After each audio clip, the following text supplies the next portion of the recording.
Queridos, nesses momentos finais de palavra e de ato profético, eu queria antes até perguntar o seguinte: todo mundo ganhou um peixinho aí? Todo mundo ganhou? Quem não ganhou? Quem não ganhou, levanta a mão. Quem não ganhou? Ô gente, distribui aí, que tem um monte de gente aí que está com o braço levantado, está aqui desde de manhã, é melhor baixar o braço logo, então entrega para eles. Entrega para eles aí. Cadê os... Fica de pé, é melhor que o braço levantado, em nome de Jesus. Ao receber o peixinho, você pode sentar, tá bom? Por favor.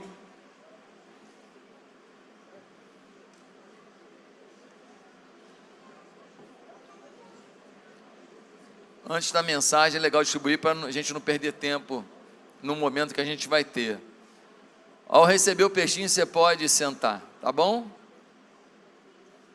Isso, distribui os peixinhos aí. Recebeu o peixinho, senta, gente, para saber quem já recebeu. Recebeu, senta. Isso. Ô, gente, a conferência lotada ontem, hoje, o tempo inteiro, olhar para tudo lotado, lá fora, gente, que coisa linda. E na internet, nós tivemos ao longo do dia, milhares de pessoas que passaram pela conferência, milhares, sabe, o horário de menor audiência era 1.200 pessoas, assim, muito legal mesmo, o que Deus fez nessa conferência. Ô gente, ali os peixinhos lá, olha o povo lá com fome, multiplica o peixe lá, isso, pega 3 peixes, já passa para o lado, para facilitar. Ficou um irmão no meio sem peixe, coitado, olha aí, logo o irmão ali, vai parecer preconceito. Aí, ô gente, dá um peixe lá para o homem lá, ué, meu querido, lá, agora sim, pô. Recebeu o peixe todo mundo aí? Foi? Hã?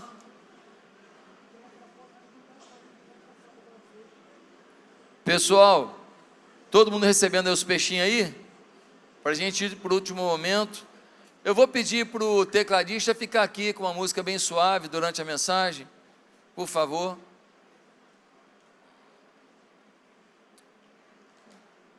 Receberam os peixinhos aí? Nossa, mas que demora, meu pai. Será que eu nasci de 8 meses, de 7 meses? Hã? De 6 meses, deve ter sido. Isso! Todo mundo com peixe. Legal. Beleza. Gente, quero ler com você Marcos capítulo 16. Marcos capítulo 16.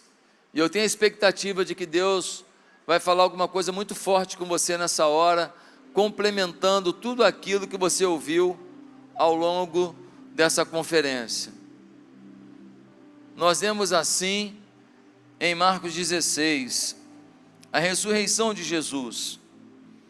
Passado o sábado, Maria Madalena, Maria, mãe de Tiago, e Salomé compraram óleos aromáticos para ungir o corpo de Jesus. E bem cedo, no primeiro dia da semana, ao nascer do sol, foram ao túmulo. Diziam umas às outras: quem nos removerá a pedra da entrada do túmulo? E olhando, viram que a pedra já estava removida. É que a pedra era muito grande. Entrando no túmulo, viram um jovem sentado ao lado direito, vestido de branco, e ficaram atemorizadas. Ele, porém, lhes disse: não tenham medo, vocês procuram Jesus o Nazareno, que foi crucificado, ele ressuscitou, não está aqui. Vejam o lugar onde o tinham colocado. Mas vão e digam aos discípulos dele, a Pedro, que ele vai adiante de vocês para a Galiléia, lá vocês o verão, como ele disse.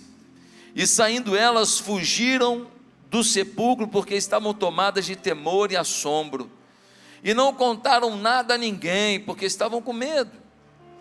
Havendo Jesus ressuscitado de manhã cedo, no primeiro dia da semana, apareceu primeiro a Maria Madalena, da qual tinha expulsado 7 demônios, E partindo ela, foi anunciá-lo àqueles que, tendo sido companheiros de Jesus, estavam tristes e choravam. Estes, ouvindo que ele vivia e que tinha sido visto por ela, não acreditaram. Depois disso, Jesus manifestou-se em outra forma a dois deles que estavam a caminho do campo, e indo eles o anunciar aos demais, mas também a estes dois eles não deram crédito. Finalmente, Jesus apareceu aos 11, quando estavam à mesa, e censurou-lhes a incredulidade e a dureza de coração, porque não deram crédito aos que o tinham visto já ressuscitado. E disse-lhes: vão por todo o mundo e preguem o evangelho a toda criatura. Quem crer e for batizado será salvo, quem porém não crer será condenado. Estes sinais acompanharão aqueles que creem. Em meu nome expulsarão demônios, falarão novas línguas, pegarão em serpentes, e se beberem alguma coisa mortífera, não lhes fará mal. Se impuserem as mãos sobre enfermos, eles ficarão curados. De fato, o Senhor Jesus, depois de ter-lhes falado, foi recebido no céu e sentou-se à direita de Deus. E eles foram e pregaram por toda parte, cooperando com eles o Senhor e confirmando a palavra por meio de sinais que se seguiam. O Evangelho é maravilhoso. O Evangelho, ele é incrível. Eu vejo um monte de gente orgulhosa de falar do que faz, orgulhosa de falar da empresa que montou, orgulhoso de falar da trajetória que escreveu, orgulhoso de falar da família que montou.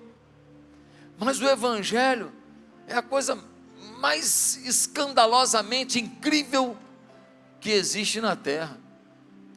O Evangelho é mais que discurso, é mais que religião, é mais que doutrina, é mais de conjunto de nãos. O Evangelho é o resultado de uma experiência com Deus. O Evangelho só acontece quando aquilo que Deus fala é assimilado no coração de um homem, de uma mulher, e há uma resposta dizendo: tu és o meu Senhor.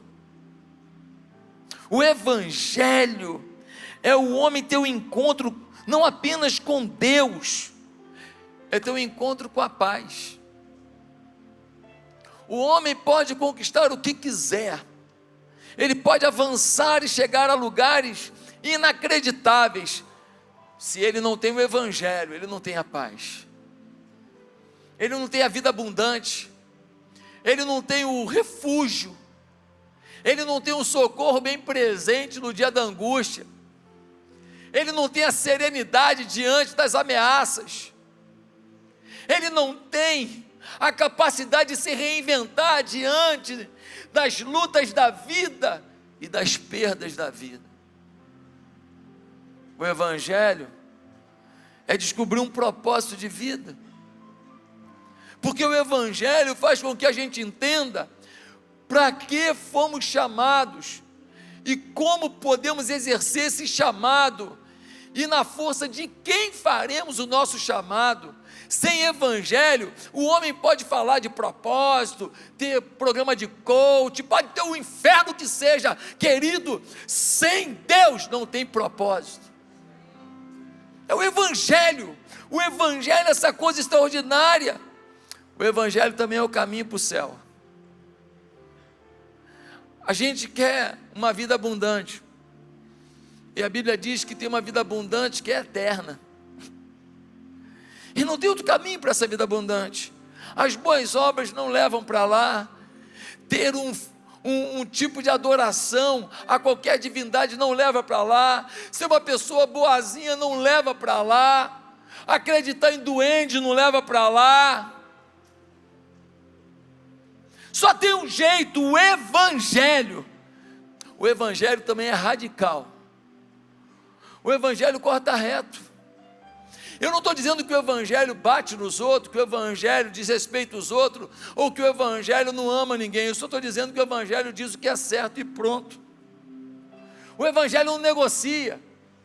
O Evangelho é uma verdade inquestionável. O Evangelho é o relato escrito pela pena de Deus. O Evangelho é a única estrutura que pode fazer uma pessoa entender o que é a real felicidade no mundo pervertido e perdido. Por isso é inegociável o Evangelho.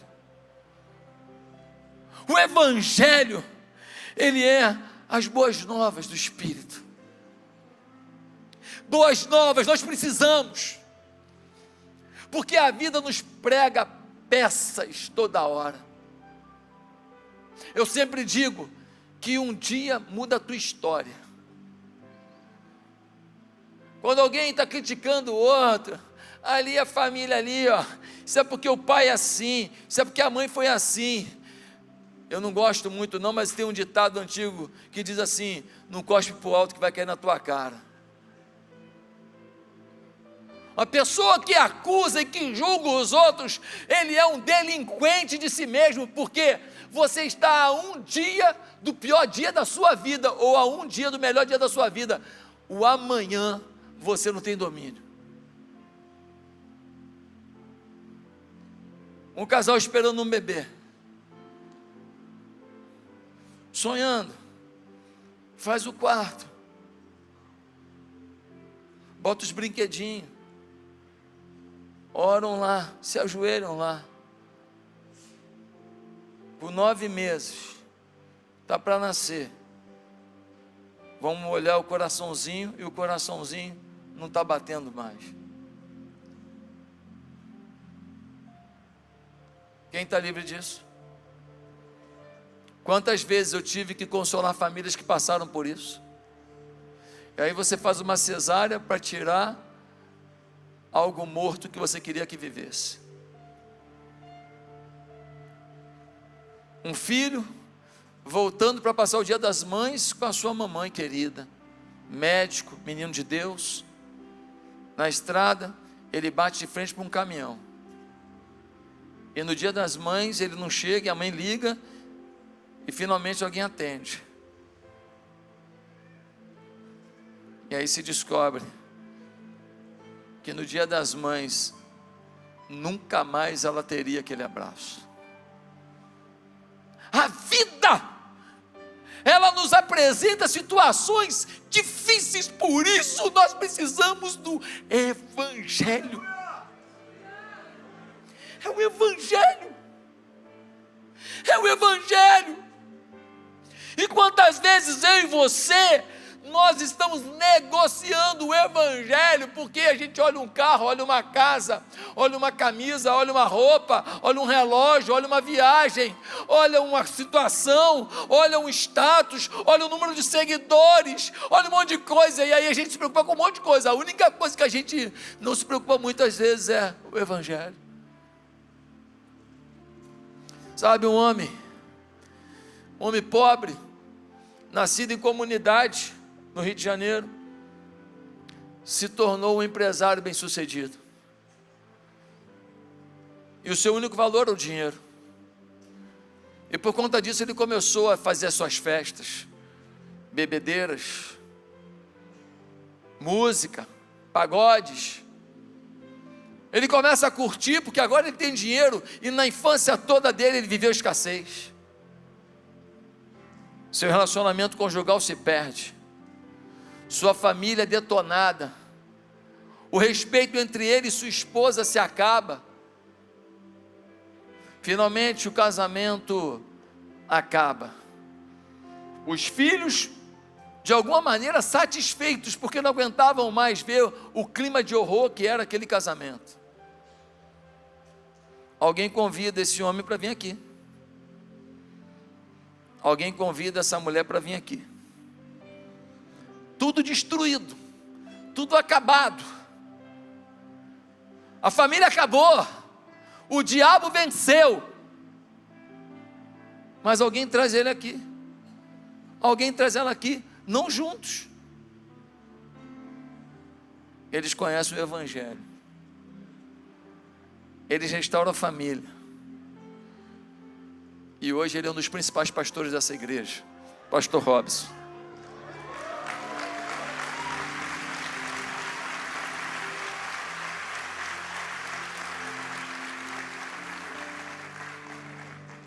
Quantos anos de convertido, pastor? 7 anos. É o coordenador da expansão mundial. Começamos ano passado com 21 igrejas. Terminamos o ano com 40 igrejas. Já temos mais 20 lugares onde o culto está acontecendo, que a gente chama de Ponte Atitude, que serão organizados em igreja esse ano. Ou seja, nós vamos acabar com mais de 60 igrejas já esse ano. Quem está coordenando? O Evangelho na vida dele.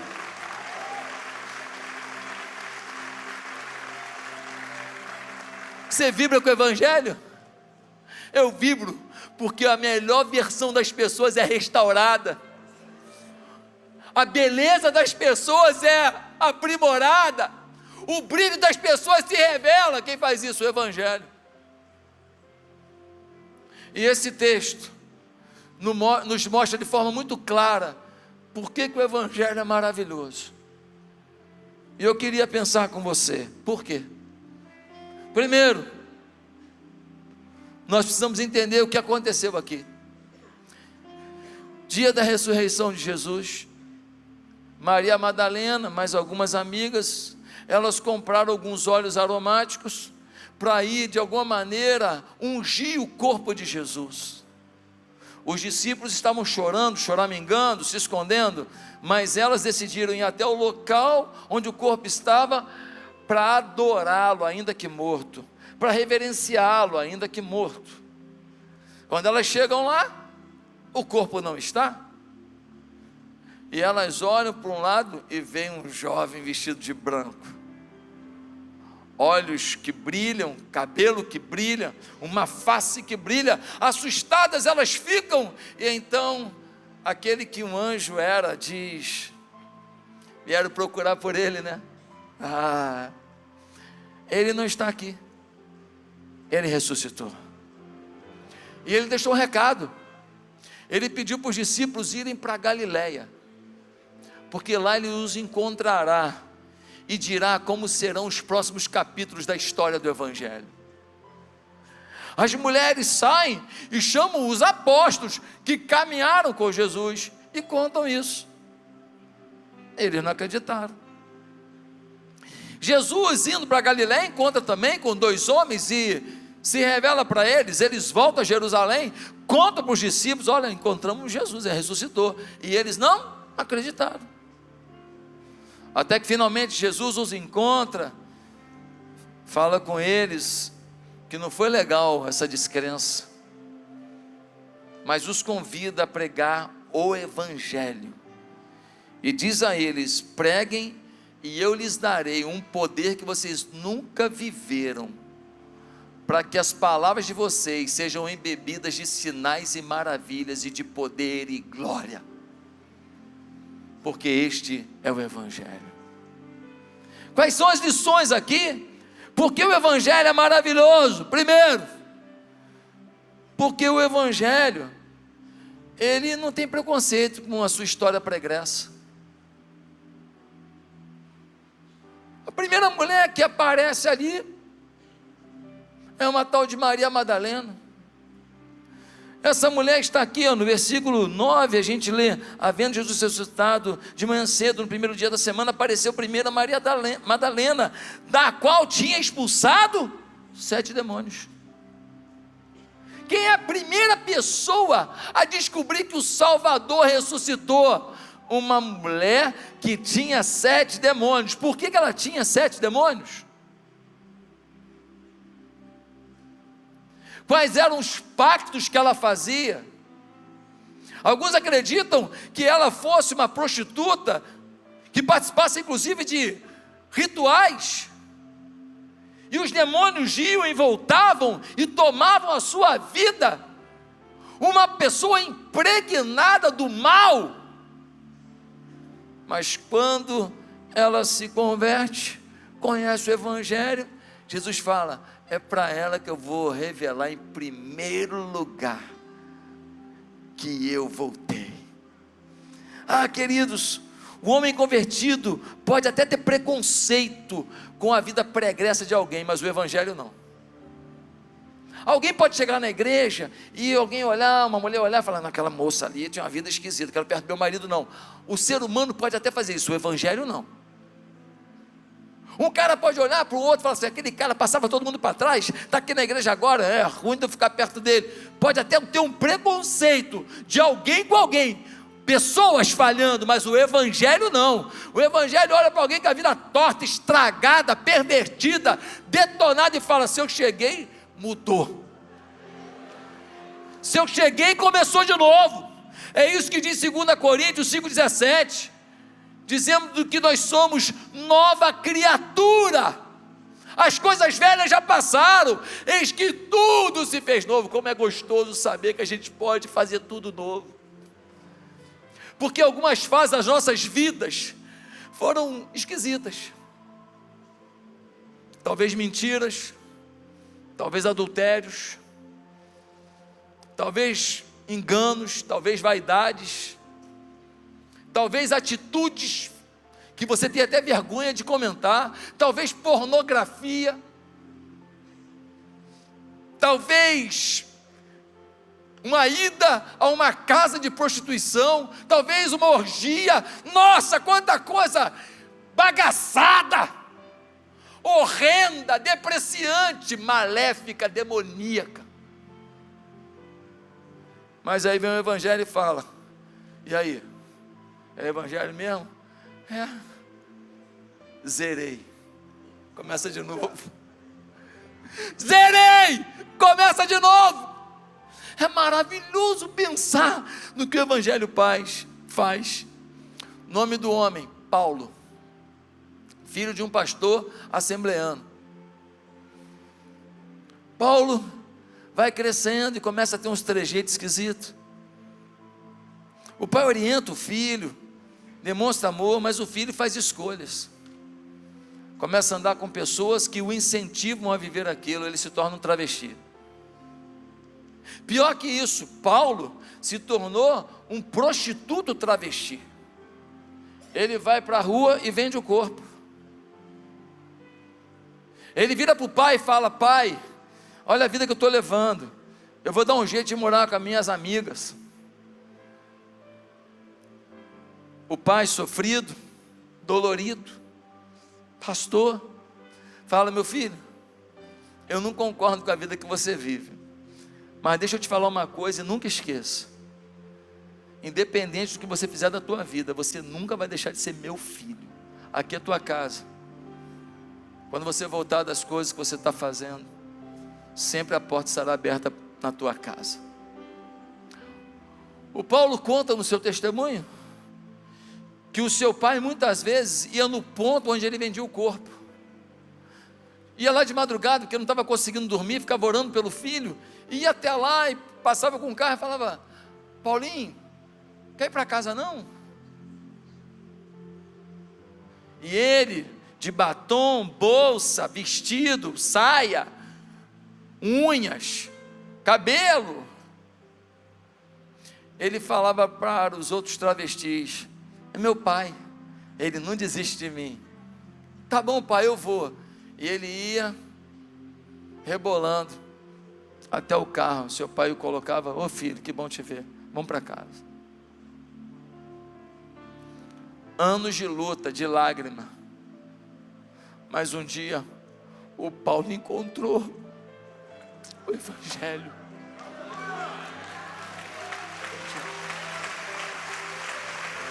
Ele encontrou o evangelho.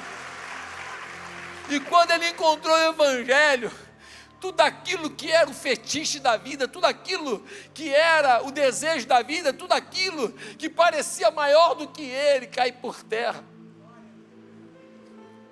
E a glória de Deus vem sobre ele.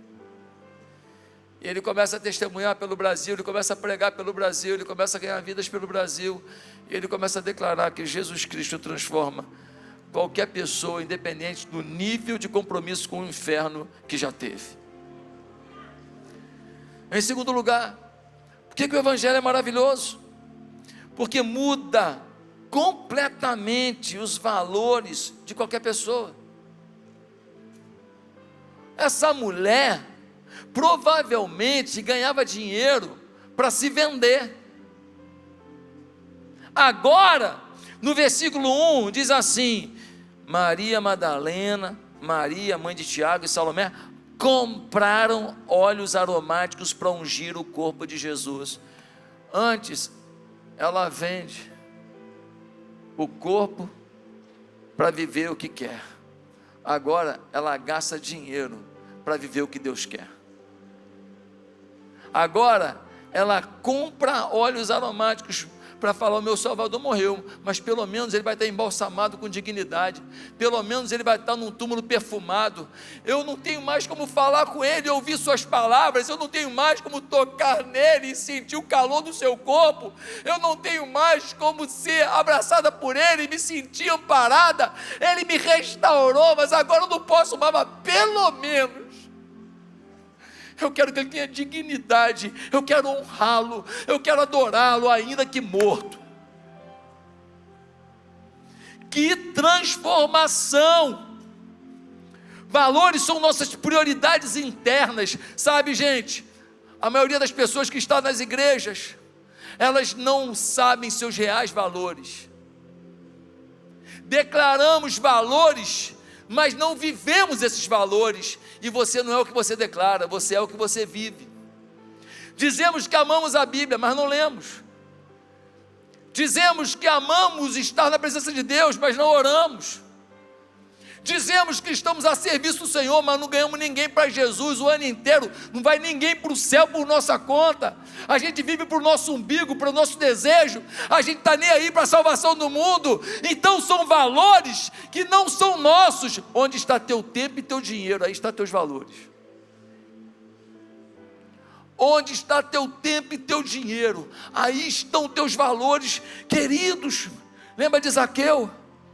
O cara era brabo, o cara cobrava impostos do seu povo e mandava para o Império Romano. Que situação desagradável,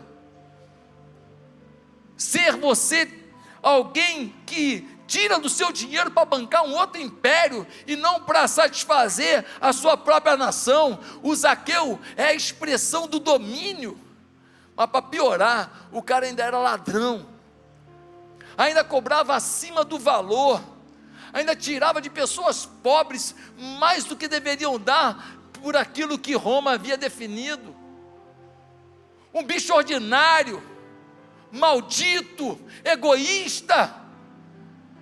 Mas ele ouve falar que tem um homem que tem um olhar que transforma, que tem um jeito incrível, um homem que, quando olha para as pessoas, elas são restauradas, são libertas, que quando ele ora pelas crianças, elas são transformadas, quando ele ora pelos pais, os casais são abençoados, e que os milagres o acompanham. Ele sobe numa árvore para tentar ver se Jesus vira para aquele cara estragado, sem jeito nenhum, totalmente odiado na cidade de Jericó, um grande centro comercial da época, e Jesus fala: ô Zaqueu, vamos lá tomar um Nescafé,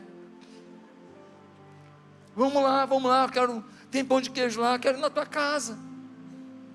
Zaqueu desce, vai para casa, Jesus lhe apresenta o Evangelho. E aí o cara é poderoso, o cara é famoso, o cara é isso e aquilo, mas diante do Evangelho todo mundo é nada. E aí ele se converte e fala: Jesus, deixa eu te falar, para quem eu roubei eu dou 4 vezes mais, e metade do que eu tenho eu não preciso não, eu vou dar para os pobres. Meu Deus, em um dia mudou tudo. Ei, o Evangelho vira a chave da sua vida num dia. Talvez você já esteja na igreja há muitos anos e tem coisas que você não mudou até hoje. É porque você não se entregou ao Evangelho na entrega total. Você ainda está dizendo para o Evangelho: vem até a sala, mas não entra no quarto. Vem até aqui, mas não completa a obra. Porque o Evangelho, quando vem, ele vira a chave, ele transforma. A nossa igreja precisava de 100 mil reais para quitar uma prestação. uma pessoa depositou de forma anônima e mandou um recado: não quero que ninguém saiba quem fui. Não sei até hoje. 100 mil há muito tempo atrás, amigo, era muito dinheiro. Ainda é, né? Mas era mais dinheiro ainda. O que faz uma pessoa pegar 100 mil reais e botar no altar do Senhor e falar assim: minha igreja, toma? Só o evangelho. Porque podia dar alguma coisinha, mas dar isso tudo de uma vez só, falando: não, é para o reino, toma. É o evangelho. O evangelho faz a gente não ter amor ao dinheiro. Terceiro lugar, porque o evangelho é maravilhoso, porque o evangelho não despreza, mas trata os pecadores. O evangelho não despreza. Pastor, por que você está falando isso? Por causa da Maria Madalena? Não, por causa dos discípulos. Porque dá uma olhada no versículo 11, diz assim: estes, ouvindo que ele vivia e que tinha sido visto por Maria Madalena, não acreditaram.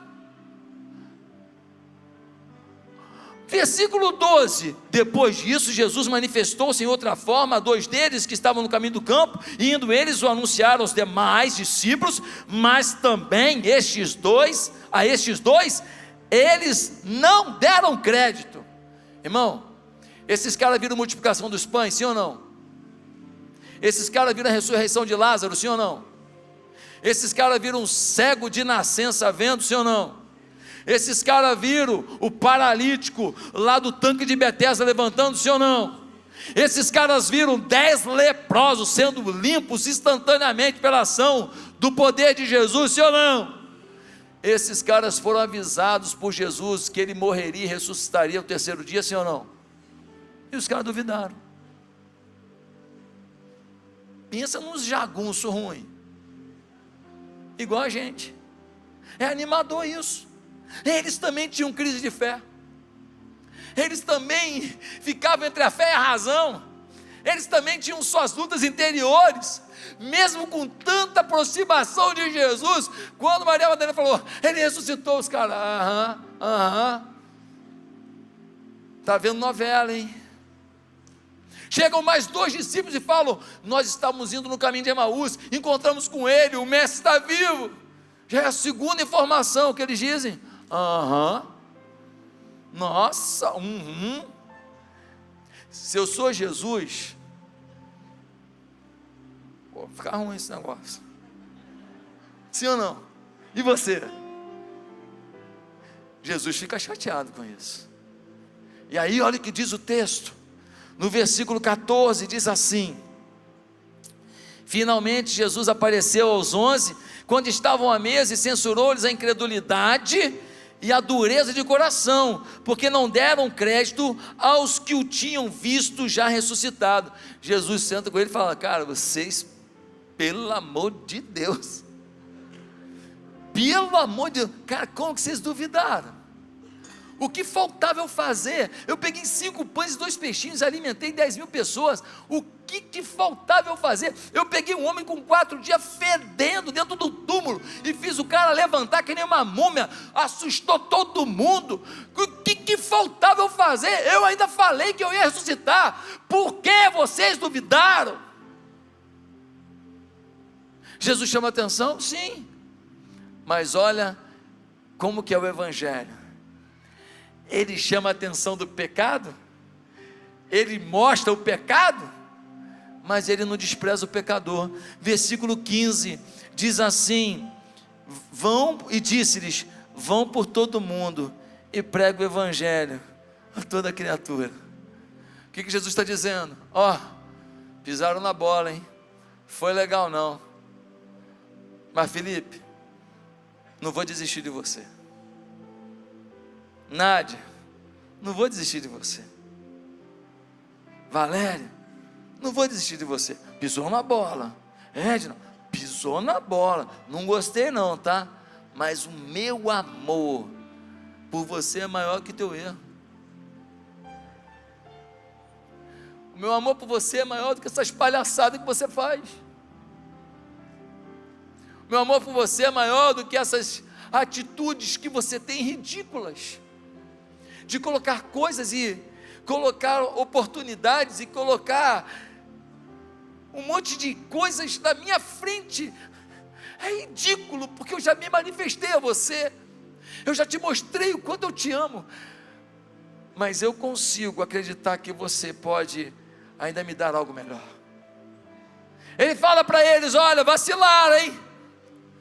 Mas aqui, estão conscientes? Estamos. Estão arrependidos? Estamos. Então vamos recomeçar.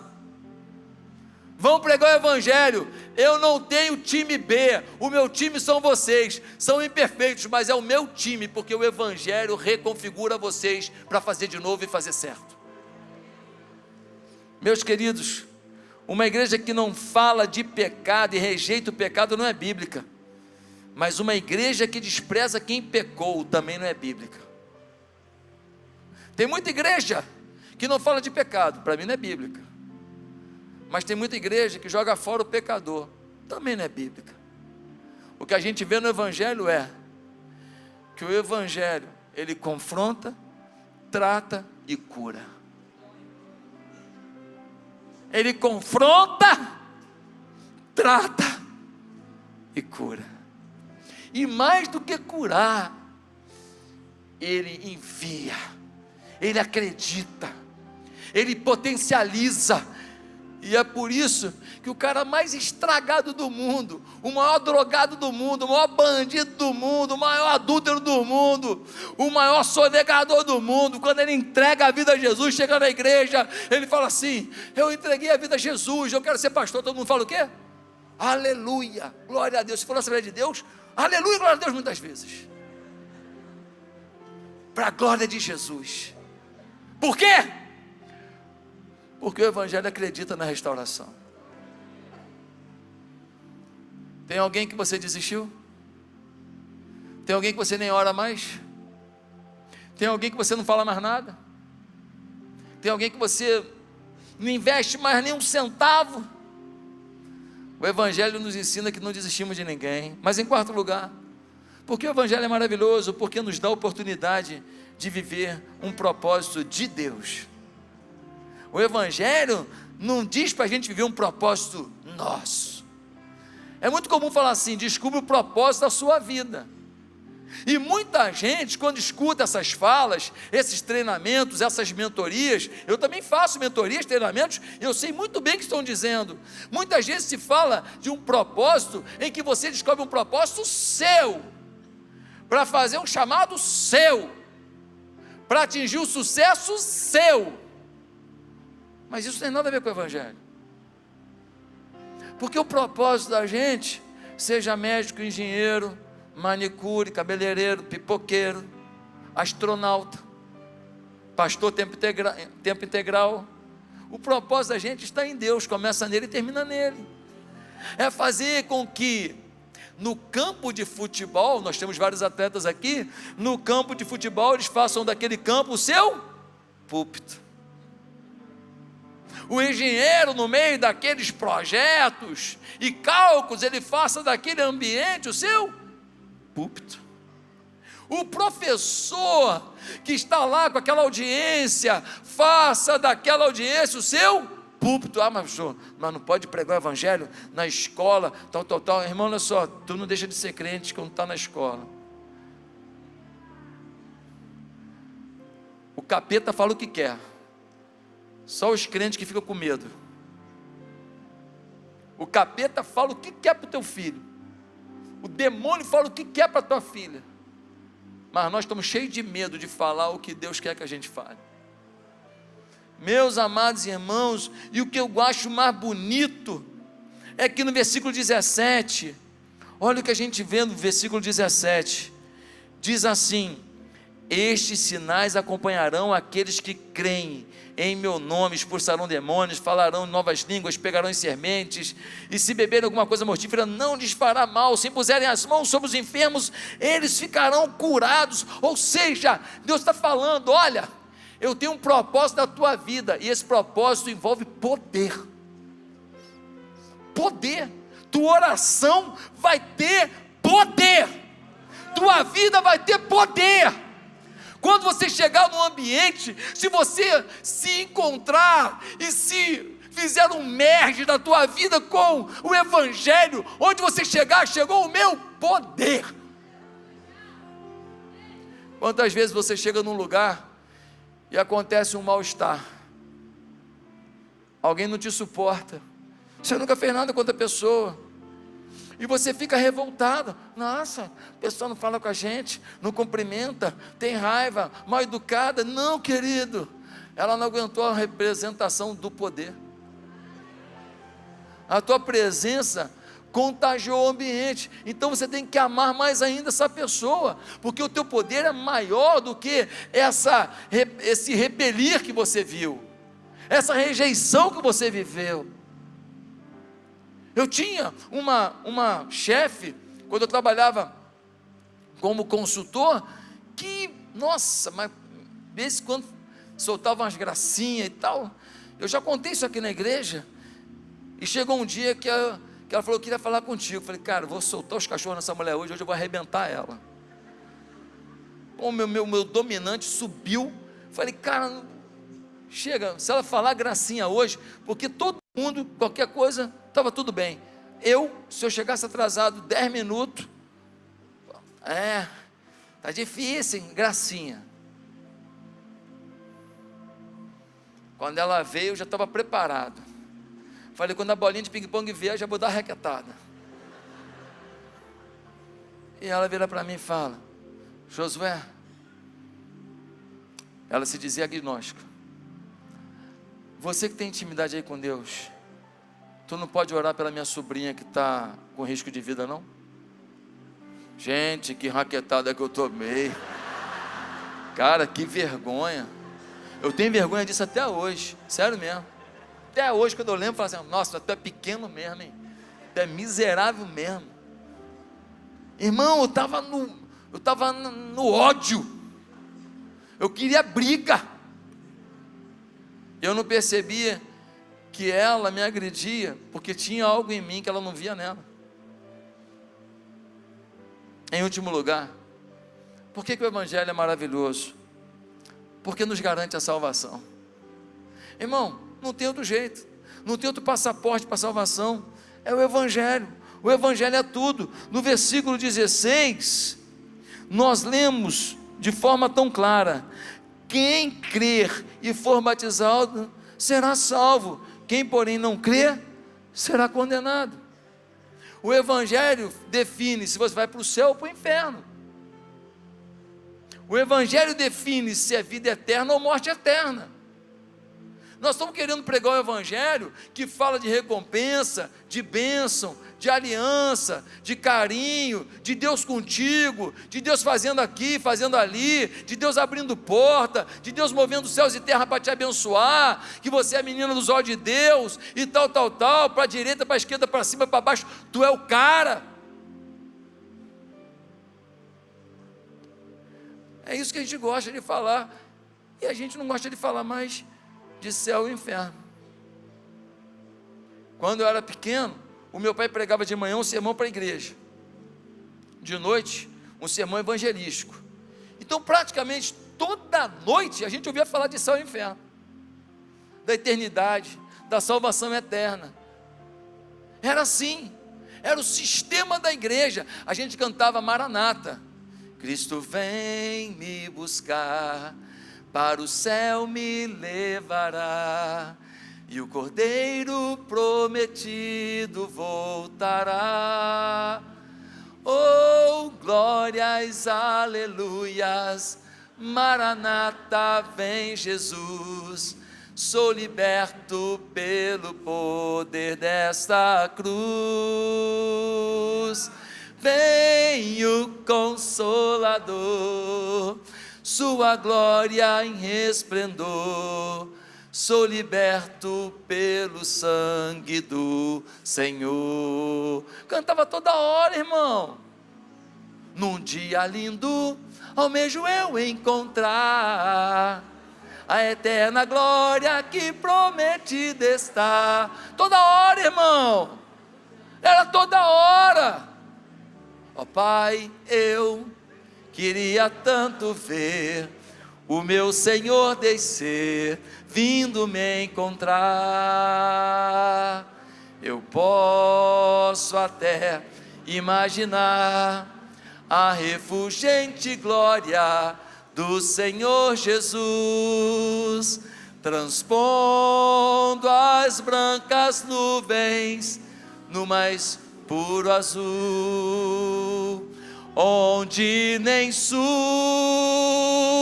nem norte existirá.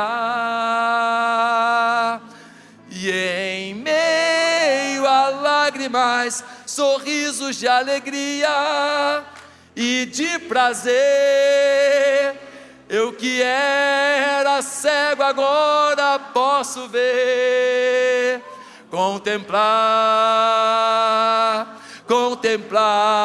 enfim.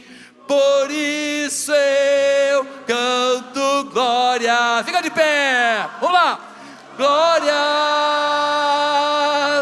glórias ao autor da minha fé. Glórias, glórias ao autor da minha fé. Oh, glória a Deus!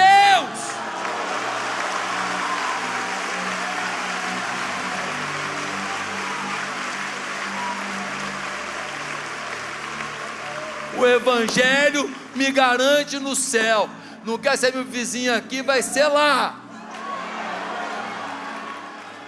Não deu para eu comprar um barraco do lado teu? Lá vamos morar junto. Vamos comer o churrasquinho do céu. Vamos ter aliança no céu. Vamos nos confraternizar no céu. Eu fico imaginando. Rapaz, o meu papo com Pedro. Rapaz. Mas você, hein, cara, você era forte o negócio. Josué. Rapaz, Jesus teve que cortar um dobrado comigo. E você, Tomé? Mas tu duvidou, miserável. Pois é, rapaz. Mas ele me mostrou as marcas das mãos. E com as mesmas mãos ele me abraçou. Por isso eu estou aqui. E Abraão? Fala, Abraão. Tu tá de brincadeira. Tu ia meter a faca no moleque mesmo? Que fé é essa, cara? Tu tá de palhaçada, mano. Eu não tinha coragem, Abraão. Eu sei, José. Mas eu fui tomado pelo Espírito de Deus de tal maneira que eu sabia que ainda que eu matasse, ele ressuscitaria. Eu não tinha dúvida de que o poder do meu Deus era o mesmo que fez a minha mulher seca frutificar. Meu Deus do céu, que encontro glorioso, que momento exponencial. Esse é o céu que nos está reservado. E agora a pergunta final: Deus promete isso tudo e a gente negocia, vivendo um evangelho que não é esse evangelho, vivendo paixões que não são as paixões que Deus quer que a gente tenha. Nós vamos sair daqui e cada um de nós vai precisar responder a seguinte pergunta: fui a mais uma conferência ou fui a um encontro com o Pai? O que Deus falou através dos pastores aqui, o pastor Felipe está aqui ainda, os pastores da nossa igreja que falaram estão aqui ainda. O que Deus derramou aqui, irmão, foi azeite fresco do céu. Primeiro a tirar, sabe que o azeite tira uma leva, depois a azeitona fica meio estragadinha, ele aperta de novo, e o último é usado assim para lamparina, que é o azeite mafurreca, mas é do primeiro azeite que era colocado na lâmpada do templo. Gente, Deus mandou aqui azeite fresco para colocar na lamparina da tua vida, azeite precioso. Amém? Eu creio nisso. E agora, eu queria saber, pode sentar, se a gente pode fazer um pacto aqui, se a gente pode fazer uma aliança aqui. Você tem um peixinho aí, não tem? Agora você tem. Talvez você não tenha caneta, vai ter que pegar a caneta emprestada aí. Coloca o nome de uma pessoa que você não abre mão de ver salva esse ano. Coloca o nome de uma pessoa que você fala assim, essa pessoa esse ano vai ser salva. Esse ano esse aqui vai para o altar de Deus. Esse aqui vai para os braços do Pai. Escreve o nome de alguém nesse peixinho. Escreve aí. Quer escrever mais? Pode escrever, pode escrever. Mas não escreve muito não, para você focar. No máximo 3 assim, tá bom? Mas escreve aí. Já escreveu? Já escreveram? Prestou a caneta aí? Vocês escreveram? Ou vocês estão dormindo mesmo? O que está vendo? Todo mundo olhando assim. Gente, presta a caneta aí. Já escreveu todo mundo? Já? Nossa, que fileira agilizada. Ah é? Todo mundo aqui, vocês são turbinados. Já escreveu aí? Já escreveu? É um ato profético. Você vai escrever nesse peixinho aqui, ó, o nome de alguém que você não abre mão de levar para o reino de Deus esse ano. Escreve aí, é importante escrever. Quando você escreve, você está de alguma maneira declarando. Quando você escreve, você está visualizando o nome escrito. Na sua mente, uma imagem está se formando. O cérebro não distingue entre o real e o imaginário. Quando você pensa uma coisa, aquilo existe. Ainda que seja no imaginário, mas aquilo existe. Quando eu escrevo o nome aqui, existe a salvação dele. Eu estou escrevendo aqui, existe. Eu já creio, eu já visualizo. E tudo vai conspirar a favor disso, porque eu vou me portar para tal. Quem está entendendo? Eu vou orar para tal, eu vou buscar tal. Agora você vai pegar esse peixinho. Eu não sei como que vai ser isso, hein, gente? Vai dar mesmo? Vai passar de mão em mão? Nossa!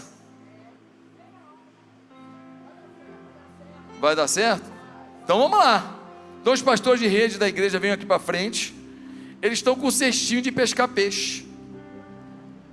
E eu vou pedir para vocês irem colocando os peixinhos de vocês dentro desse cesto. Eu preciso de uma caneta aqui, que eu quero participar. Me empresta uma caneta aí. Amanheceu, nada pesquei. Parecia ser apenas mais um dia, como qualquer outro. Estava cansado, sem forças, desanimado, decidido a largar tudo e parar. Deus conhece tua estrutura, sabe o que está fazendo. Mesmo que seja difícil, não pare, Ele está vendo. Colheu todas as suas lágrimas e mandou a te falar. Pegue o que Ele te entregou e volte para o mar, que é o teu lugar. Quem mandou largar a rede? Quem mandou você parar? Volte para o mar alto, no lugar da tua vergonha eu vou te honrar. Tem pescaria nova pra você? É só pra quem crê, é só pra quem crê. Quem mandou você parar? Volte para o mar alto, no lugar da tua vergonha eu vou te honrar. Filho, eu vou te honrar. Nós estamos profetizando. Essas pessoas serão salvas. Serão salvas. Essas pessoas serão transformadas. Ele conhece. Deus conhece tua estrutura, sabe o que está fazendo. Mesmo que seja difícil, não pare.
Quem acredita na salvação dessas pessoas, que será a maior colheita da vida dessas igrejas aqui representadas, que será o ano em que você será chamado de missionário, ganhador de vidas, transformador de horizontes, de destinos. Esse é o ano do milagre através da tua vida. Amém? Leone, e aí? Quem mandou você parar? Pastor, muita gente às vezes abandonou a pescaria por causa dessas questões que o senhor pregou, porque não reconheceram o evangelho como ele é. Está aqui uma grande oportunidade de essas pessoas todas serem salvas por causa de uma pregação como essa, do poder do evangelho. Tem uma grande pescaria destinada a essa igreja nesse tempo. Eu já vejo, já creio. Amém? Louvado seja Deus. No dia 27 de maio, nós vamos batizar 1000 pessoas na praia, aqui no Rio de Janeiro. Dia 27 de maio, 1000 pessoas de uma vez só. Você quer ver isso? Vem pra cá, vem com o teu drone e filma. Vai ser demais. Deus está mandando uma unção lá para Belém, através desse casal maravilhoso, para o Rio de Janeiro, para São Paulo. Tem um pastor aí que é de Frankfurt, na Alemanha. Está indo aí? Cadê o pastor de Frankfurt? Está indo aí? Já foi? Tem gente de todos os estados do Brasil aqui. Deus está querendo mandar uma unção de salvação, uma unção de conversão. Nós temos que voltar ao início da mensagem, querer gente convertida, transformada. O evangelho que é amoroso, mas é radical, é carinhoso, mas é radical. Ele não negocia. Amém? Vamos lá, enquanto vai acabar, quem mandou? Oh, não é hora de parar. Deus contemplou seu caminhar. Eu sei, é difícil prosseguir quando tudo lhe faltar. Esse cenário vai mudar, a tua hora chegará. Há um tempo pra tudo. Quem mandou largar a rede? Quem mandou você parar? Volte para o mar alto, no lugar da tua vergonha eu vou te honrar. Quem mandou largar a rede? Quem mandou você parar? Volte para o mar alto, no lugar da tua vergonha eu vou te honrar. Quem mandou largar a rede? Quem mandou você parar? Volte para o mar alto, no lugar da tua vergonha eu vou te honrar.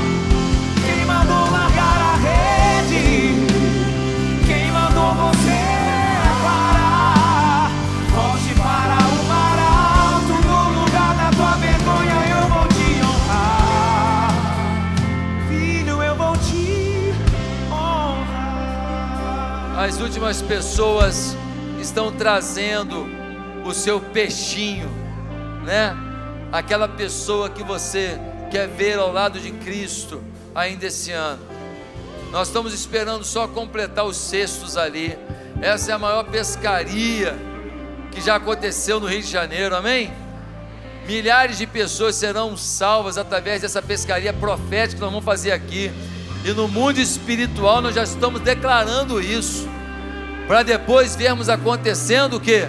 No campo material também. Essas pessoas indo à igreja, indo às células e dizendo: Jesus é o meu Senhor. Que coisa maravilhosa. Irmãos, eu queria dizer uma coisa. Você, quando prega o evangelho e alguém se converte, a pessoa mais transformada não é quem ouviu a mensagem, é você. E vou explicar por quê. Quando você prega o evangelho, você faz alguém viver o primeiro amor. E esse primeiro amor é o que muito crente perdeu. Ficou uma coisa meio embrutecida, meio opaca. O tempo vai passando e vai se acostumando com a religiosidade, Mas quando você ganha alguém para Jesus, que ele está empolgado, ele quer saber de Bíblia, então, e você tem que explicar para ele as coisas, e ele fala, eu era assim, mudei, olha, a pessoa nem acreditou no que eu falei. Essa coisa faz com que você seja profundamente impactado. O segredo da gente manter vivo o Evangelho dentro da gente, com certeza, é o contato com o primeiro amor. Muita gente perdeu isso, porque não fala de Jesus, não vê ninguém transformado. Quantas pessoas você vai levar para o céu até o fim da sua vida? Eu não sei quantas você levou ou deixou de levar, mas eu queria dizer para você, hoje Deus está liberando sobre você uma visão nova, uma unção nova, uma consciência nova. Ah, pastor, eu não sei pregar e tal. Deixa eu te falar, conta a tua vida, conta o que você sabe. O que você sabe é maior do que ele imagina. Pastor, você, quando vai falar inglês com um americano, tu fala tudo errado, mas tu fala? Falo, porque eu sei mais que ele, ele não sabe nada da minha língua. Quem é ele para me criticar? Fala, então fala em português, miserável. Então o meu errado é o melhor que existe ali, porque ele não sabe nada da minha língua. Então vai se lascar, meu irmão. Vem rir do meu inglês não. Se bem que tem hora que dá raiva. Tu chega nos Estados Unidos e fala, vou treinar o meu inglês. Chega numa loja e fala, how much is this? A pessoa fala, pode falar em português, irmão. Que raiva que dá, rapaz. Que raiva que dá. E tu fala assim, tentando empolgar, né? What is this? E o cara, pode falar em português, amigo? Dá maior tristeza, mas tudo bem, faz parte. Bem, gente, estamos aqui com os cestos já, acabou? Então, pastores, por favor, subam com os cestos aqui.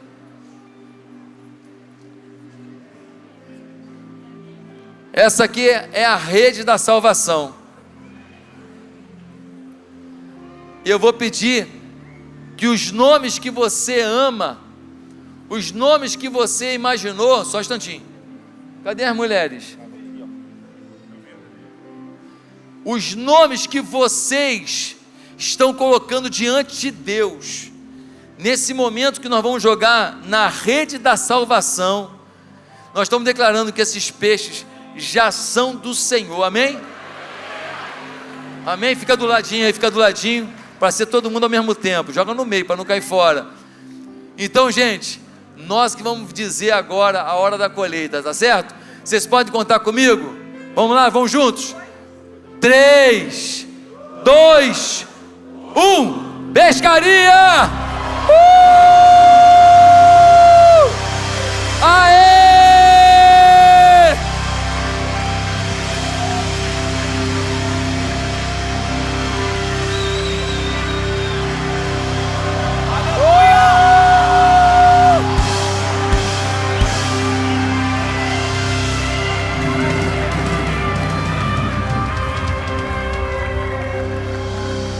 Meus amados,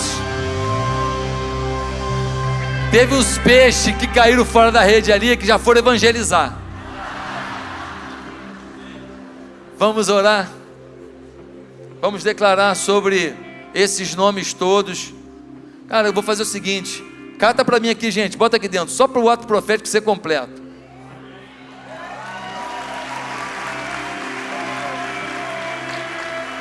Bota aí.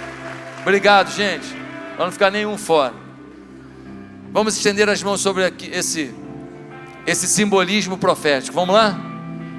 Senhor Deus, nós queremos declarar que os nomes que aqui estão não são papeizinhos com nomes escritos, são almas, são vidas, são pessoas que o Senhor ama e por isso o Senhor enviou o seu Filho para morrer numa cruz. E Senhor, o diabo quer que eles sigam para o inferno, mas nós queremos declarar que eles serão salvos, transformados, e que eles compactuarão de todos os princípios da Tua palavra e da Tua verdade. Nós declaramos que cada um de nós se faz agora mais que pescador de homens, multiplicador de pescaria, que nós agora estamos montando uma empresa empresa de pescaria, Senhor, porque nós queremos ser instrumentos para a tua glória. Obrigado, Senhor, porque o teu povo recebeu tanto do Senhor ao longo desses dias, e obrigado, porque ficamos até o fim aqui, para declarar que não é em vão, nossa vida mudou, e nossa postura em relação às pessoas perdidas também mudou. Continua conosco, derrama a tua glória sobre nós, leva-nos daqui cheios de autoridade e fé, Senhor, para quem vivia em algum tipo de pecado, algum tipo de mania, alguma coisa enferma, alguma coisa, ó Deus, que não dá para se orgulhar, liberta agora no nome de Jesus. Se algum casamento aqui estava mais ou menos, não estava legal, não havia mais respeito, não havia mais intimidade, não havia mais carinho, Senhor, eu repreendo isso. O orgulho está caindo por terra agora, porque gente que quer salvar vidas vai consertar sua casa. Para cada filho aqui representado, para cada filho aqui representado, para cada neto aqui representado, eu declaro agora que eles estão nessa rede, nenhum dos nossos filhos e netos se perderá, a tua mão virá com glória e poder, a tua salvação os alcançará, e nós queremos te pedir, Senhor, que a nossa paixão pela tua presença e pelas pessoas que o Senhor ama, que se multiplique a 1000 por 1 nesse momento. Manda uma unção sobre nós, manda, ó Deus, uma chama sobre nós, derrama o teu azeite na nossa cabeça, que a gente sinta esse azeite sendo derramado, passando pela cabeça, pelos olhos, purificando os olhos, passando pelos ouvidos, nos libertando de ouvir o que não vale a pena, passando pela nossa boca, nos ajudando a pronunciar o que produz vida e abundância, passando, ó Deus, por todo o nosso tronco, pelos órgãos genitais, para que a gente se purifique, Senhor, chegando aos nossos pés, para que possamos caminhar em direção à tua vontade, em direção ao teu querer, Senhor. Não aceitamos uma vida que não seja inflamada pelo Espírito, dominada pelo Senhor. Vem sobre nós, sairemos daqui agora como apaixonados servos do Altíssimo, no nome de Jesus, amém. Aleluia. Querido, dê um abraço, pelo menos em 381 pessoas, antes de sair daqui. Amanhã tem culto, 8h30, 11h, 19 horas, nas igrejas da Atitude pelo Brasil e pelo mundo afora, nas igrejas aqui representadas. Que Deus nos leve na sua grandeza.